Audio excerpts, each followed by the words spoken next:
Alors, Bador Bombardier n'a pas encore vendu d'avions en Iran et certains montrent du doigt les relations entre Téhéran et Ottawa.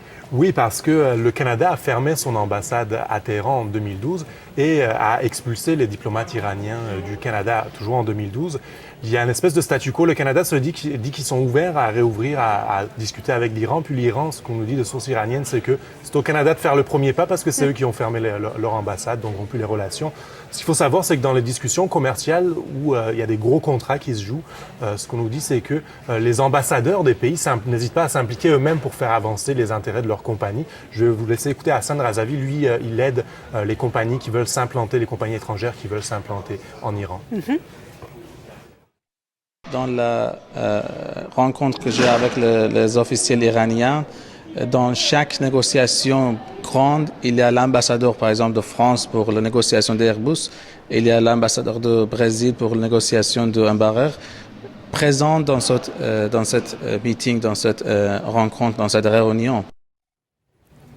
Puis je vais vous donner un exemple. Par exemple, la plus importante compagnie privée aérienne iranienne, elle s'appelle Mahan Air.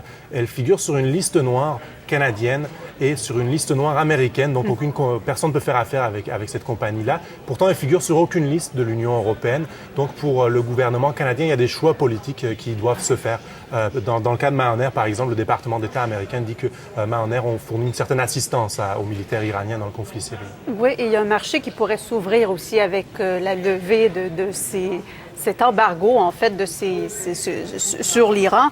Mais bref, si Bombardier voulait vendre un avion à l'Iran, dans les faits, ce ne serait pas si simple que ça. Non, ce serait pas si simple, mais c'est quand même faisable. Ce que Bombardier a besoin, ce que Bombardier a besoin, c'est un permis d'exportation canadien, puis aussi un permis d'exportation américain, parce qu'il y a des composants américains dans les avions Bombardier. Puis ce dont les compagnies canadiennes comme Bombardier ont besoin, c'est aussi un environnement général, un environnement favorable pour faire des affaires. Je vais vous laisser écouter de nouveau M. Razavi.